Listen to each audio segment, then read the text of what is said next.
You're listening to Go with Jamarlin Martin. We have a go hard or go home approach as we talk to the leading tech leaders, politicians, and influencers. This is part 2 of the interview. Let's go.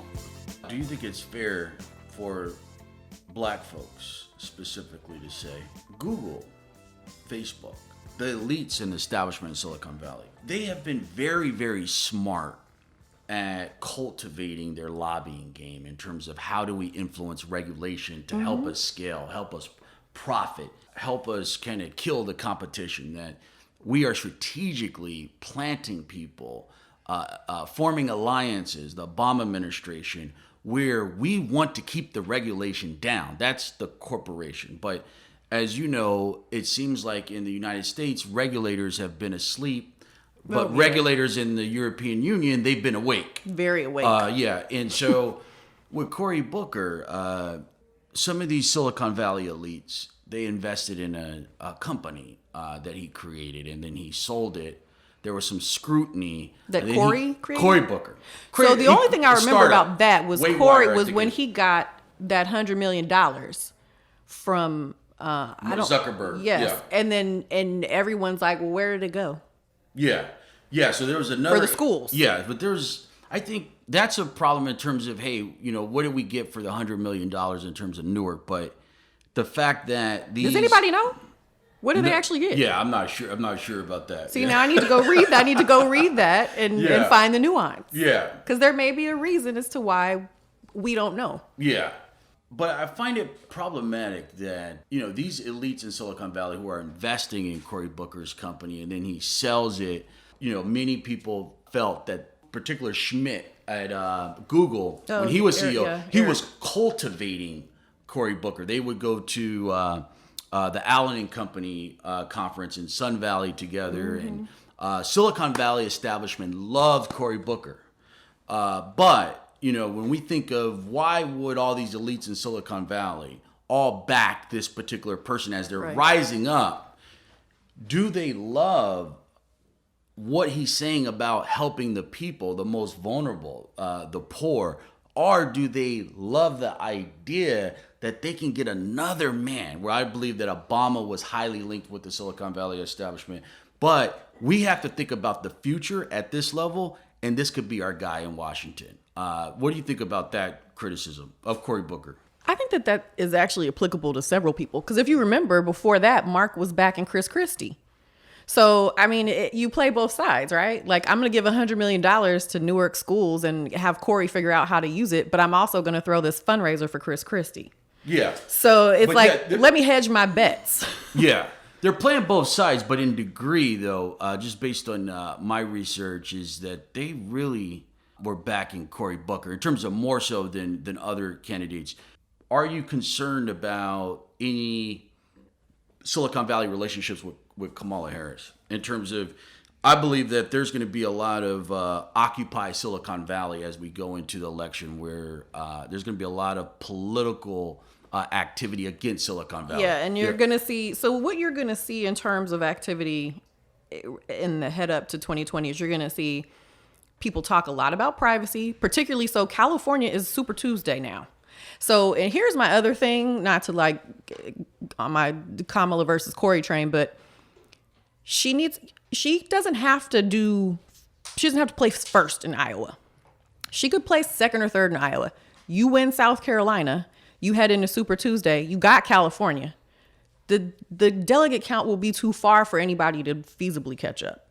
So at least that's how it plays out in my mind. I think the map is really in Senator Harris's favor. I do. Yeah. And I think the map is in her favor. Not just the math, but the map. Like the fact that California got moved up, that's her home state. Yeah. Like that's an easy get. So unless people are going to also try to come to California and lure people's votes away from a sitting senator that we all voted for, that's hard. So, I mean, I think it's the map works in her favor. A lot of people, disaffected Trump voters, which is what, Senator Brown's whole thing is like, and Biden, they can appeal to, Joe from Scranton. Fine.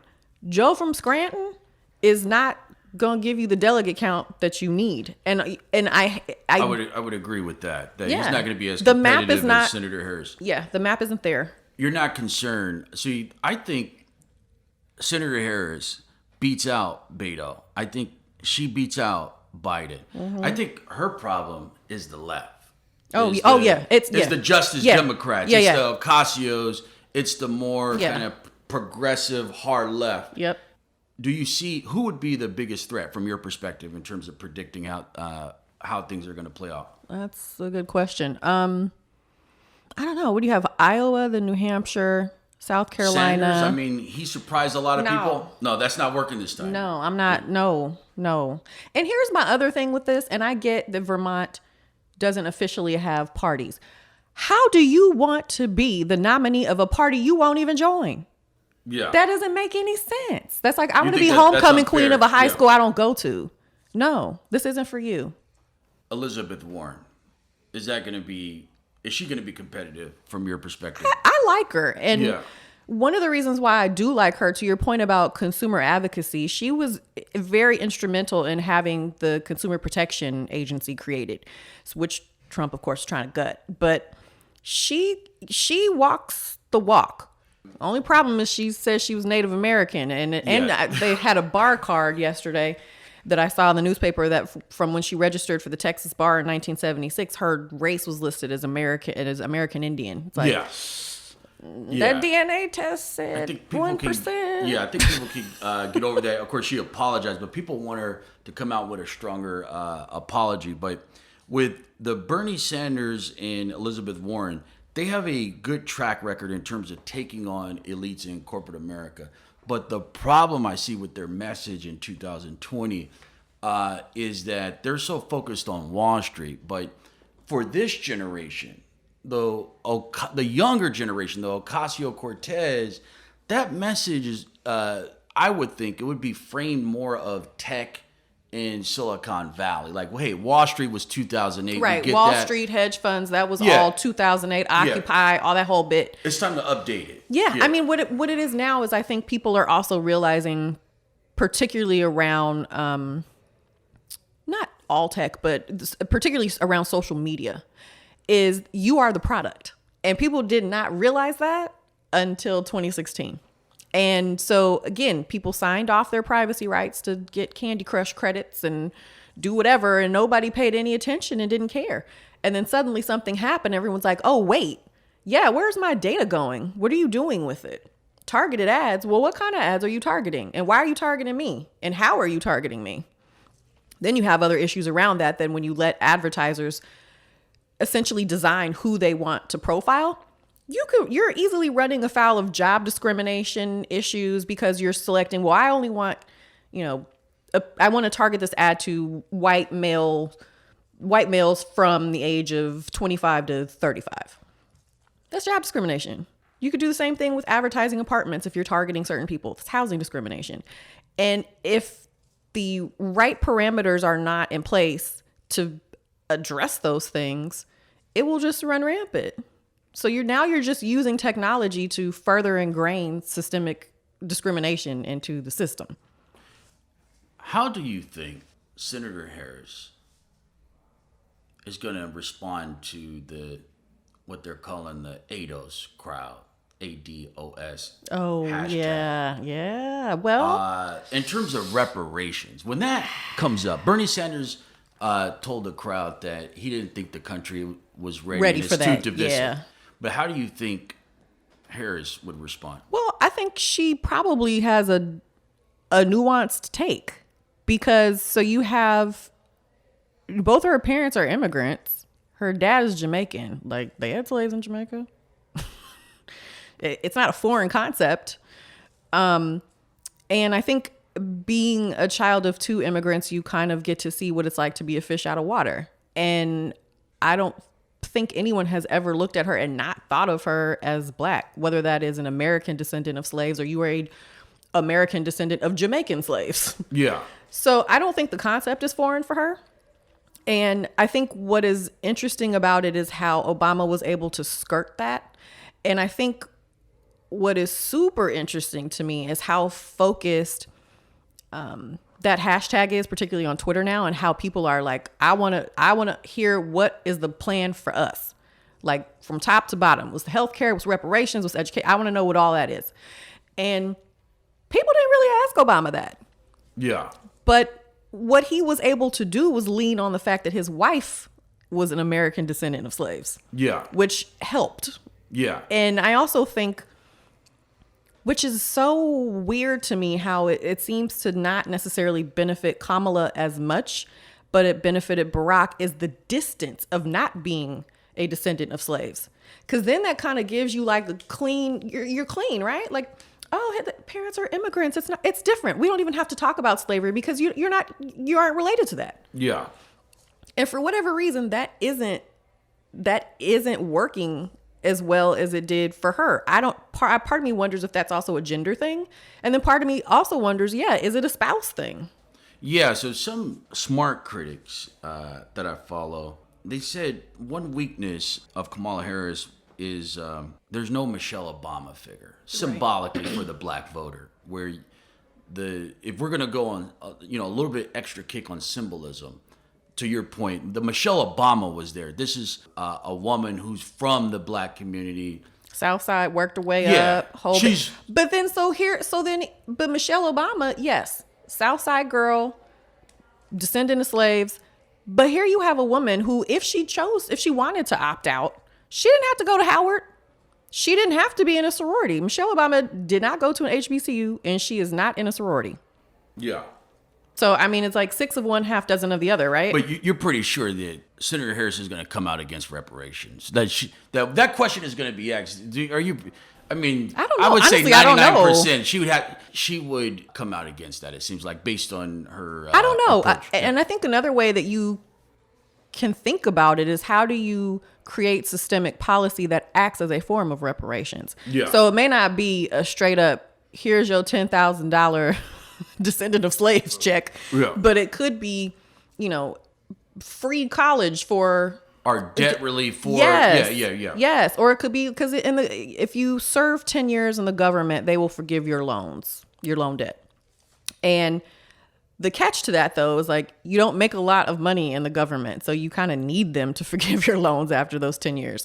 So it's hard. I've had friends that have done it and they're pleased with it, but also, if they had worked in the private sector, they would have made a lot more money, and they may have paid off the loans before. Yeah. So it's, how do you look at it from an educational perspective, from a housing and redlining perspective, from a gentrification narrative, from, debt forgiveness or loan forgiveness, or even how do you look at, this is one of my biggest issues, is just because it's tax season. And the first thing I think of is like, I'm blessed to be in a tax bracket that they want to take a lot of my money, but they're not accounting for the fact that I had to go to a lot of school with a lot of loans. More than the white woman.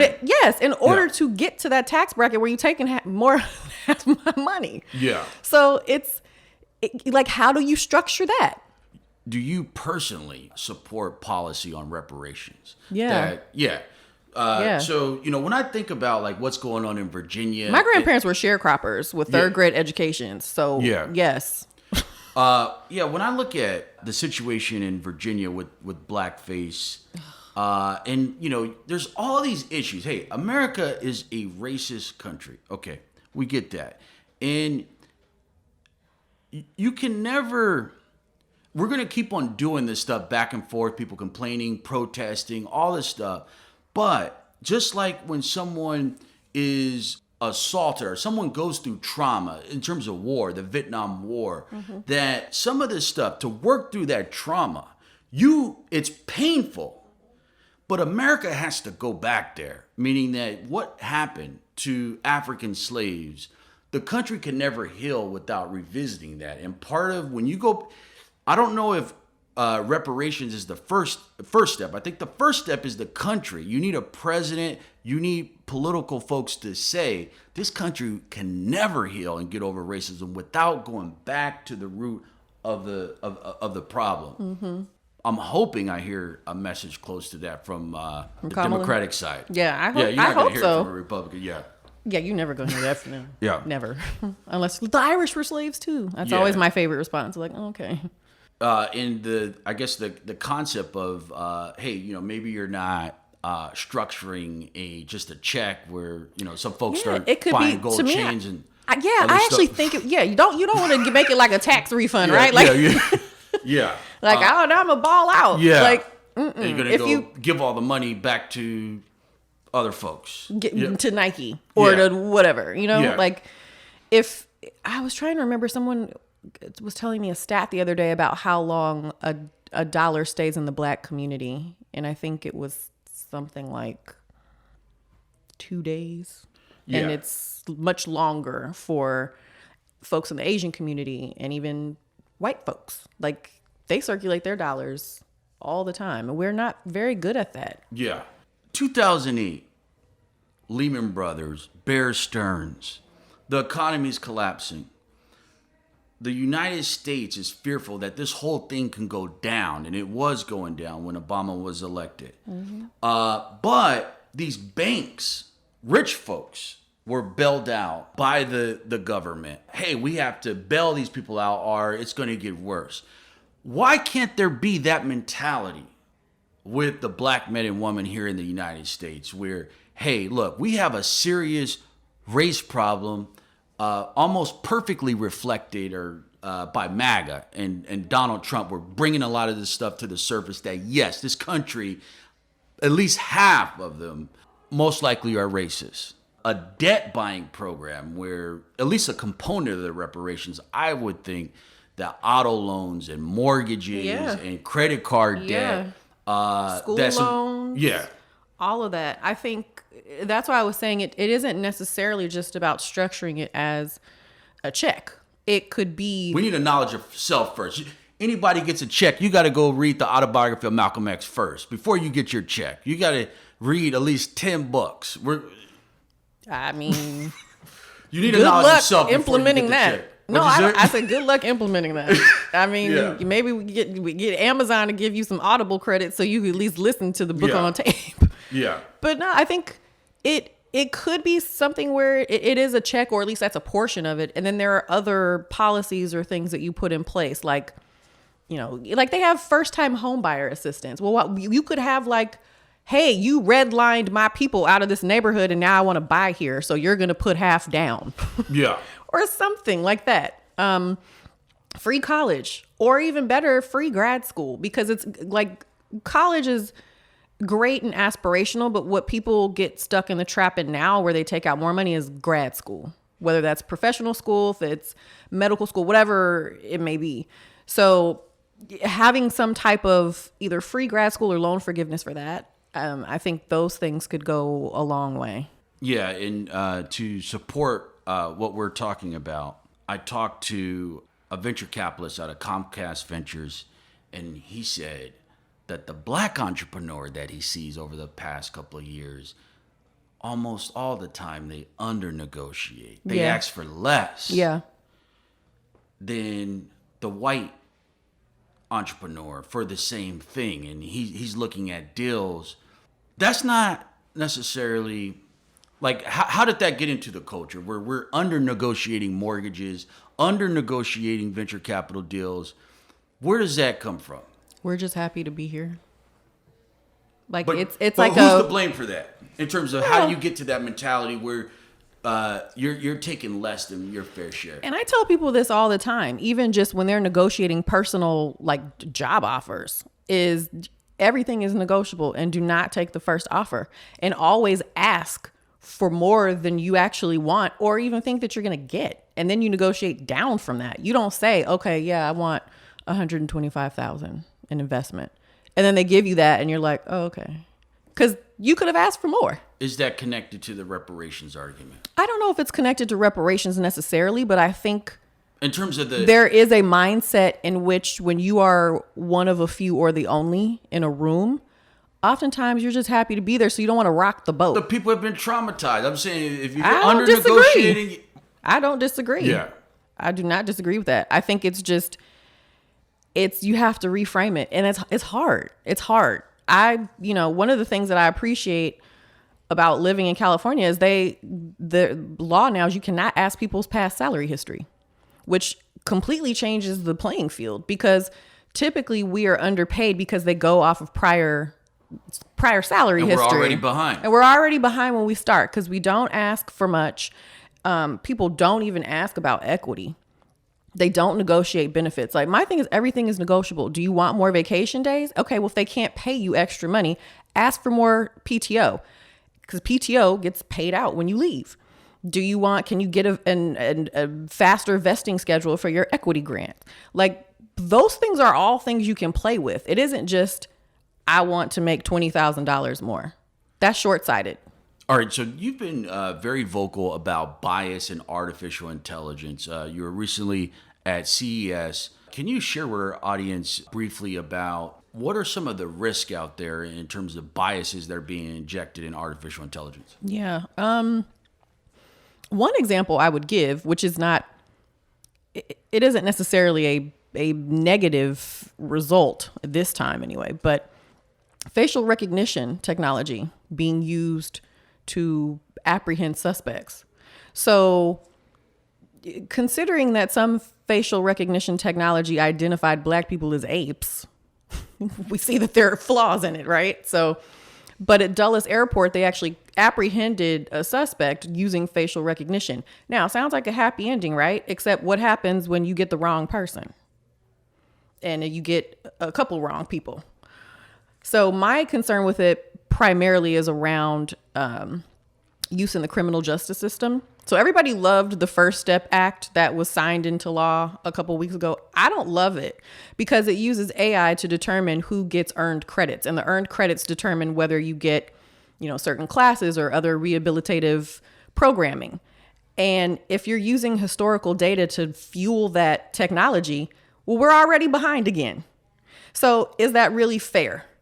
My other issue with that is they use it in predictive policing. So telling police departments how many police do you need in this particular neighborhood on this day. And they use somewhat arbitrary measures. So they're looking at moon phases, team schedules, win-loss schedules of the teams, and historical data. So if you're looking at historical data, you're also not accounting for gentrification. Some of those neighborhoods are turning over.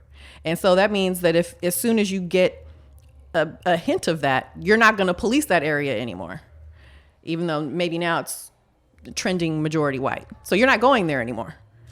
And it's scary when you also think about that in conjunction with the administration's rollback of the Obama policies to not use private prisons. And the private prison donor class was a huge benefactors to the Trump campaign. So they need to fill those prisons, right? And make their donors money.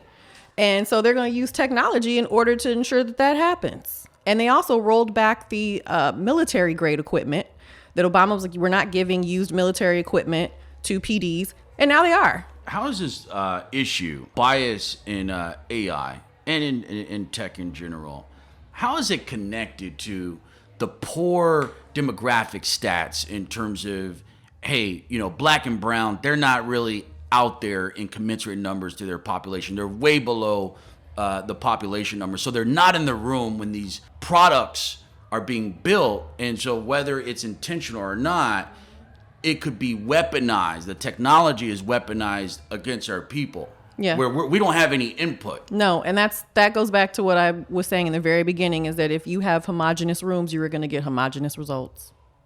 It's that simple. For the audience, where can people check you out online? Twitter, at Bärí A. Williams, all one word, BARIAWILLIAMS. And do you take on clients? Hey, I'm all booked up. Do you accept clients? The right clients? Well, you can't have any client come. Yeah. No, I mean, I have consulted before, and I do have like 2 that I work with, but that's like, I have 2 kids. You got a lot going on. Yeah. I have a whole house and people that want to eat dinner. So thanks for coming on the show. Thanks for having me. Let's go. Good conversation. Thanks everybody for listening to Go. You could check me out at Jamarlin Martin on Twitter, and also come check us out at Moguldom.com. That's MOGULDOM.com. Be sure to subscribe to our daily newsletter. You can get the latest information on crypto, tech, economic empowerment, and politics. Let's go.